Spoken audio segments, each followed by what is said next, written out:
कोपडी प्रकरण आणि मराठा आरक्षण प्रश्नी जळगावमधील मराठा समाजाच्या कार्यकर्त्यांनी आज मुख्यमंत्र्यांची भेट घेतली, निवेदन दिलं। जामनेर येथे महाराजस्व शिबिरासाठी जाण्यापूर्वी जळगाव विमानतळावर मराठा समाजाने हातावर काळ्या फिती लावून आंदोलन केलं। यावेळी कोपडी प्रकरण आणि मराठा समाजाला 16% आरक्षण देण्याबाबतच्या मुद्द्यांवर मुख्यमंत्र्यांची चर्चा केली। यावेळी मुख्यमंत्री मिश्किलपणे हसल्याने मराठा समाजातील मुलींनी याचा निषेध व्यक्त केला।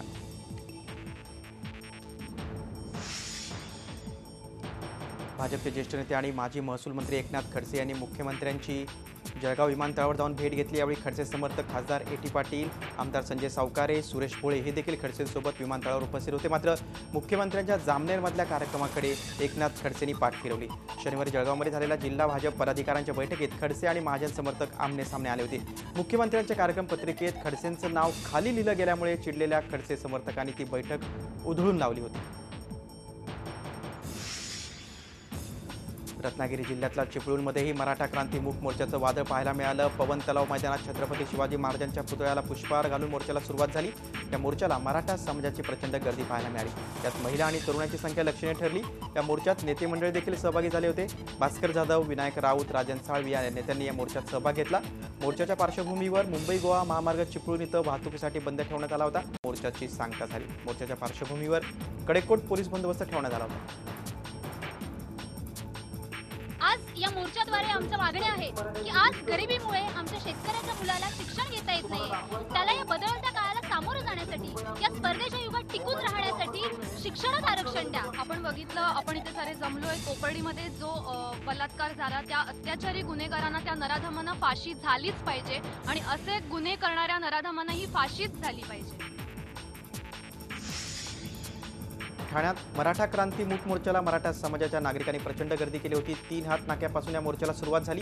नवी मुंबई, भिवंडी, कल्याण या भागातून मराठा समाजाचे बांधव मोठ्या प्रमाणात सहभागी झाले होते। मोर्चात महिला आणि तरुणाईची लक्षवेधी उपस्थिती पाहायला मिळाली। मोर्चा दरम्यान कायदा आणि सुव्यवस्था अबाधित राहावी यासाठी कडेकोट पोलीस बंदोबस्त ठेवण्यात आला होता। मोर्चाच्या काळात महत्त्वाचे मार्गही बंद ठेवण्यात आले होते। मोर्चातील वाहनांसाठी पार्किंगची व्यवस्था होती। दरम्यान मोर्चासाठी रेल्वेकडून विशेष 40 लोकल सोडण्यात आल्या होत्या। नांदेडमध्ये अॅट्रॉसिटी कायद्याच्या समर्थनार्थ मोर्चा काढण्यात आला। या मोर्चामध्ये एससी, एसटी, बीजे, सह ओबीसी जमातील नागरिक सहभागी झाले होते। अॅट्रॉसिटी कायदा अधिक बळकट करावा, अॅट्रॉसिटी कायद्याची अंमलबजावणी करण्याचं नोटिफिकेशन सरकारनं काढावं, ओबीसी समाजाच्या 27% आरक्षणात प्रस्थापित समाजाला आरक्षण दिलं जाऊ नये, मुस्लिम समाजाला आरक्षण द्यावं, अशा विविध मागण्या या मोर्चात मांडण्यात आल्या। नवा मोंढा मैदानातून या मोर्चाला सुरुवात झाली। जिल्ह्यातल्या 16 तालुक्यातून दलित, आदिवासी, ओबीसींसह मुस्लिम समाजाचे बांधव या मोर्चात सहभागी झाले होते। घर वापसीच्या मुद्द्यावर सरसंघचालक मोहन भागवत यांनी मत मांडलं। काही जण लाचारी पोटी धर्म परिवर्तन करतात, पण त्यांचं मूळ वेगळं असतं याचा त्यांना विसर पडतो। त्यामुळे अशांना त्या वृक्षांच्या मुळावर पुन्हा उभं करणं म्हणजे घर वापसी होय, असं सरसंघचालक मोहन भागवत यांनी म्हटलंय। रत्नागिरी जिल्ह्यातल्या नाणीजधाम इथं आयोजित महारक्तदान संकल्पपूर्ती कार्यक्रमात ते बोलत होते।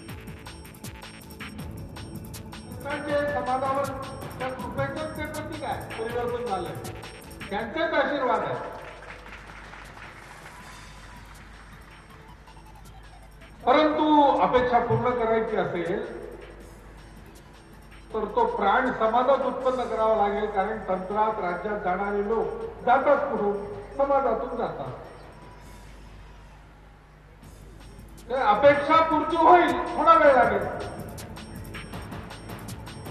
जितक्या लवकर मुख्यमंत्री आणि केंद्रीय मंत्री नितीन गडकरी यांच्यात नागपूरमध्ये महत्त्वपूर्ण बैठक पार पडली। सूत्रांनी दिलेल्या माहितीनुसार आगामी मुंबई महापालिकेसह राज्यातील इतर महापालिकांच्या निवडणुका तसंच जिल्हा परिषद आणि नगर परिषदेच्या निवडणुकांविषयी बैठकीत चर्चा झाल्याचं समजते।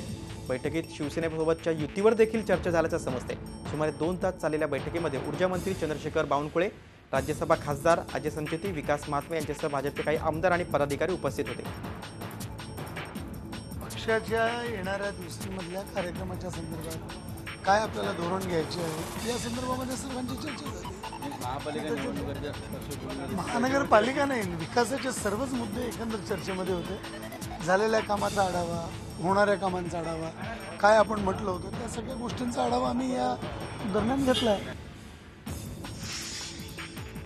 नागपूर मेट्रोचं काम जलद गतीनं सुरू असल्यानं पुणे येथील मेट्रोचं काम देखील नागपूर रेल्वे कॉर्पोरेशन लिमिटेड कंपनीला मिळण्याची महत्त्वाची घोषणा मुख्यमंत्र्यांनी नागपूरमध्ये केली.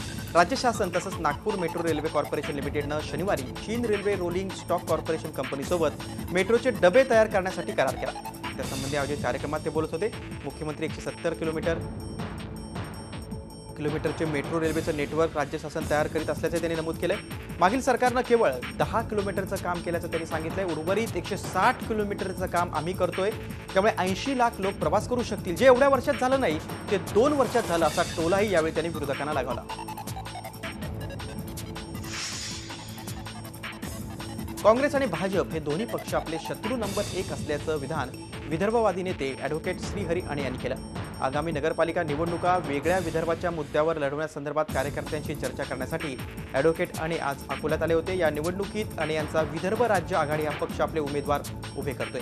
दरम्यान विदर्भाच्या मुद्द्यावर भाजपसह काँग्रेसनं संदिग्ध भूमिका घेतल्याचा आरोप करताना अणे यांनी केला. तसंच केंद्रीय मंत्री गडकरी आणि मुख्यमंत्री यांच्यावर अणे यांनी टीकाही केली. काँग्रेस आणि भाजप या दोघांनाही आम्ही आमचे एनिमी नंबर 1 समजतो. आमच्या मते या दोन्ही पक्षांनी विदर्भाबाबत अतिशय उदासीन असं वर्तणूक दाखवली आणि यांच्याकडून विदर्भ निर्मितीची अपेक्षा ठेवणं हे चुकीचं आहे. फाजील अतिउत्साह कसा जीवावर बेतू शकतो याचं उदाहरण रत्नागिरीतल्या दापोलीत पाहायला मिळालं. शनिवार रविवारची सुट्टी आणि त्यात कोजागिरी पौर्णिमा, त्यामुळे दापोलीतल्या कर्दे समुद्र किनाऱ्यावर पर्यटकांची मोठी गर्दी होती. त्यातच एका गाडीतून काही अतिउत्साही पर्यटक थेट समुद्र किनाऱ्यावर गेले आणि त्यांनी त्यांची गाडी थेट समुद्रात नेली. मात्र समुद्राला भरती असल्यामुळे त्यांची गाडी समुद्रात खेचली गेली. आपल्यामध्येच मशगूल राहत आणि इतरांची पर्वा न करता स्वतःपुरताच कथित आनंद लुटू पाहणाऱ्या या गाडीतल्या प्रवाशांना एव्हाना प्रसंगाचं गांभीर्य कळलं होतं. त्यामुळे त्यांची भीतीनं पूर्ती घालून उडाली. कशाबशा गाडीतून उड्या टाकून त्यांनी आपला जीव वाचवला. मात्र त्यांची गाडी समुद्रानं ओढून नेली होती. त्यानंतर आज सकाळी स्थानिकांच्या मदतीनं ही गाडी बाहेर काढण्यात आली. सर्वसामान्य प्रवाशांना एसटी बसचं आगाऊ आरक्षण सहज उपलब्ध व्हावं त्या दृष्टीनं इतर शासकीय सेवांप्रमाणे महा ई सेवा केंद्रातून एसटी तिकिटाची आगाऊ आरक्षण सुविधा उपलब्ध करून दिली. तरी योजनेचा लाभ सर्वसामान्य प्रवाशांनी घेण्याचं आवाहन परिवहन मंत्री तसंच एसटी महामंडळाचे अध्यक्ष दिवाकर रावते यांनी केलंय. याचा फायदा महाराष्ट्रातील सुमारे 40,000 ग्रामपंचायत क्षेत्रातील जनतेला होईल. महाराष्ट्र राज्य मार्ग परिवहन महामंडळातल्या कामगारांच्या विविध प्रश्नांना घेऊन महाराष्ट्र स्टेट ट्रान्सपोर्ट कामगार संघटनेनं यवतमाळ विभागीय कार्यालयासमोर धरणं आंदोलन केलं. विनावाहक सेवा चालवून मधल्या थांबातल्या प्रवाशांना वंचित ठेवून उत्पन्न कमी केलं जातंय. कामगार विरोधी जाचक परिपत्रक काढलं जातं. इतर क्षेत्रापेक्षा एसटी कामगारांचं वेतन देखील कमी आहे. थेट प्रवासी नसल्याच्या कारणावरून उत्पन्न देणाऱ्या बस फेऱ्या बंद केल्या जात आहेत. आणि विविध प्रकारच्या सवलत धारकांसाठी एसटीचं अस्तित्व अबाधित राहावं यासाठी एसटी कामगार संघटनेच्या विभागीय कार्यालयासमोर धरणं आंदोलन करण्यात आलं. आमची या ठिकाणी अशी मागणी आहे की आर्थिक मागण्यासह आमचा ज्या काही चाचक अटीचे परिपत्रक काढले ते रद्द करावं. नियमाय परिपत्रक रद्द करावे. 7वा वेतन आम्हाला मिळावं. शासकीय कर्मचारी म्हणून आम्हाला घोषित करावं. 6% महागाई भत्ते आम्हाला मिळावा आणि दिवाळीपूर्वी आम्हाला 15,000 रुपये दिवाळी भेट मिळावी. अजिंठा वेरूळ आंतरराष्ट्रीय महोत्सवात सोनेरी महाल येथे अजय अतुल यांच्या बहारदार संगीतमय कार्यक्रमानं रसिकांची मनं जिंकली. तर मकरंद अनासपुरे यांच्या खुमासदार सूत्रसंचालनानं धमाल उडवली गेली. मकरंद अनासपुरे यांनी आपल्या विनोदानं प्रशासनाला कोपरखळी मारत जनतेला होत असलेल्या अडचणींवर नेमकं बोट ठेवलं. या कार्यक्रमात स्वप्नील बांदोडकर, कुणाल गांजावाला, अभिजित सावंत तसंच स्वरूप खान यांनी आपल्या गायनानं रसिक प्रेक्षकांचं मनोरंजन केलं. अजय अतुल यांच्या झिंगाट सादरीकरणावर रसिकांनी ठेका धरला. या कार्यक्रमाला पर्यटन मंत्री जयकुमार रावल यांची उपस्थिती होती.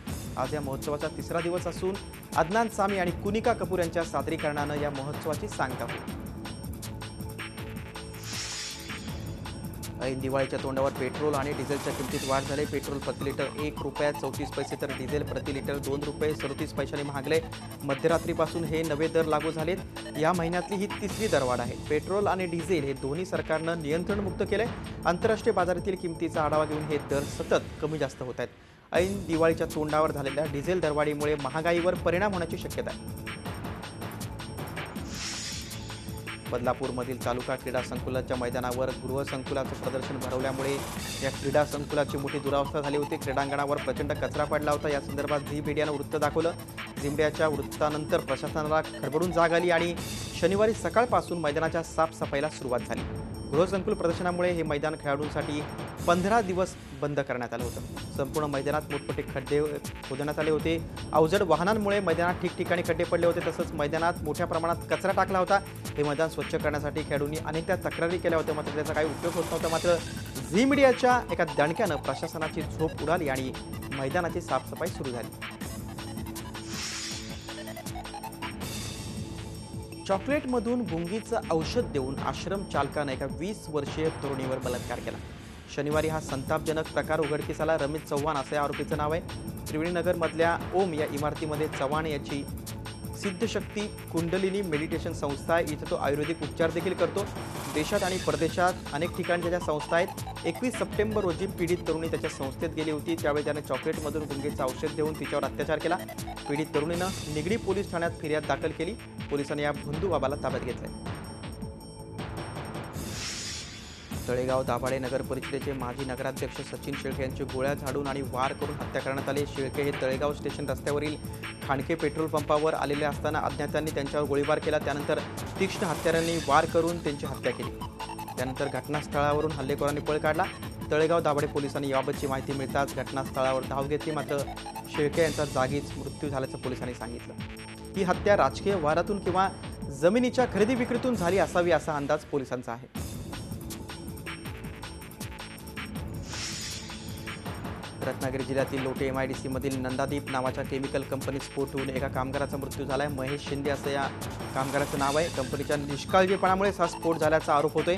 रिॲक्टरचं झाकण उडाल्यामुळे हा स्फोट झाल्याचं प्रत्यक्षदर्शींनी सांगितलं। या कंपनीत कोणत्याही प्रकारची सुरक्षा व्यवस्था नव्हती, तशी साधनं नव्हती आणि कंपनी प्रशासन त्याकडे दुर्लक्ष करत होते असा स्थानिकांचा आरोप आहे। पालघर जिल्ह्यातील बोईसर इथं दरोडा घालून एकाचा जीव घेणाऱ्या 3 आरोपींना पोलिसांनी अटक केली आहे। सुमित पाटील, वैशाली वैद्य आणि काशीनाथ काळबांडे अशा आरोपींची नावं। त्या तिघांनी काही दिवसांपूर्वी बोईसर येथील कोलवडे नाक्यावर कल्पेश पिंपळे या व्यक्तीवर हल्ला करून त्याच्याकडून रोख रक्कम आणि लॅपटॉपची चोरी केली होती।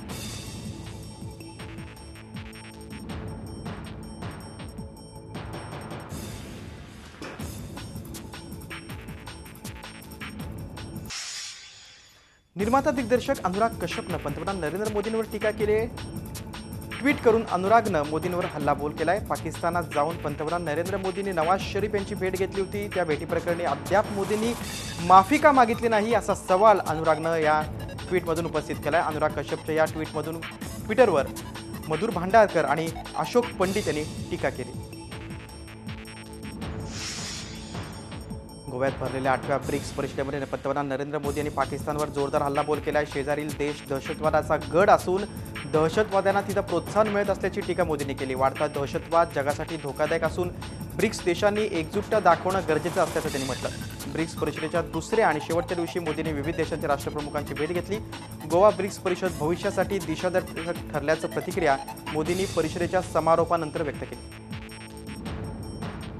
Combating terrorism, including cross-border terrorism and its supporters, will be a key BRICS priority.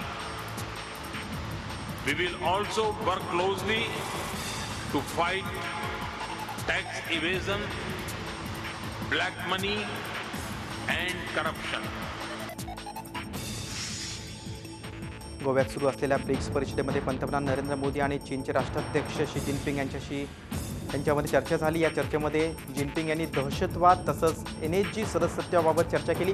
संयुक्त राष्ट्रसंघातील सुरक्षा समितीत कायमचं सदस्यत्व मिळावं यासाठी भारताच्या प्रयत्नांना चीनकडून पाठिंबा मिळण्याची शक्यता नसली तरी दहशतवाद हा उभय देशांसाठी समान चिंतेचा विषय ठरलाय। संयुक्त राष्ट्रामध्ये पाकिस्तानी दहशतवादी मसूद अझहरवर बंदी घालण्यासाठी भारतानं मांडलेल्या प्रस्तावाला पाठिंबा देण्याचं कोणतंही आश्वासन चीननं दिलं नाही। चीननं खोडा घातल्यामुळे मसूद अझहरवरील बंदीचा प्रस्ताव रखडला। जिनपिंग यांच्यासोबत झालेल्या चर्चेत मोदींनी NSG सदस्यत्वाचाही मुद्दा उपस्थित केला। ही बैठक फलदायी झाल्याचं परराष्ट्र मंत्रालयाचे प्रवक्ते विकास स्वरूप यांनी सांगितलं।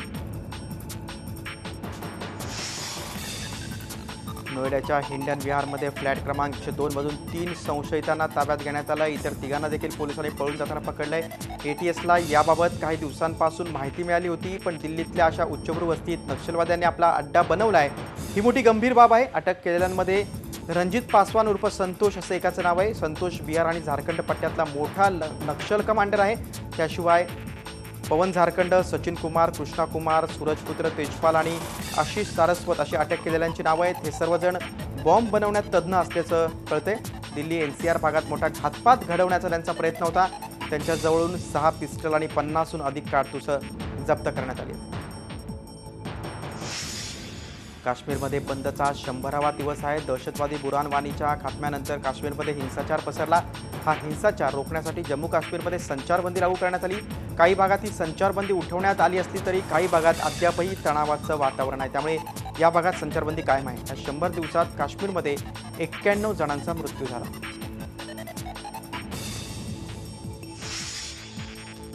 अमेरिकेच्या राष्ट्राध्यक्षपदी विराजमान झाल्यास मोदींची धोरणं लागू करणार असल्याचं अमेरिकेच्या राष्ट्राध्यक्षपदाचे रिपब्लिकन पक्षाचे उमेदवार डोनाल्ड ट्रम्प यांनी म्हटलंय. आपण भारताचे पंतप्रधान नरेंद्र मोदी यांचे फॅन असल्याचे ट्रम्प म्हणाले. अमेरिकेतल्या भारतीयांशी संवाद साधताना प्रचारादरम्यान ट्रम्प यांनी निवेदन केलंय. दहशतवाद संपवण्याच्या भारताच्या भूमिकेला कायम पाठिंबा असल्याचंही त्यांनी स्पष्ट केलंय. मुंबई हे आवडतं शहर असल्याचे ट्रम्प म्हणाले. राष्ट्राध्यक्ष बनलो तर भारत अमेरिका चांगला मित्र बनेल आणि हिंदूंचा आपण कायम सन्मान करतो असे ट्रम्प यांनी म्हटलं.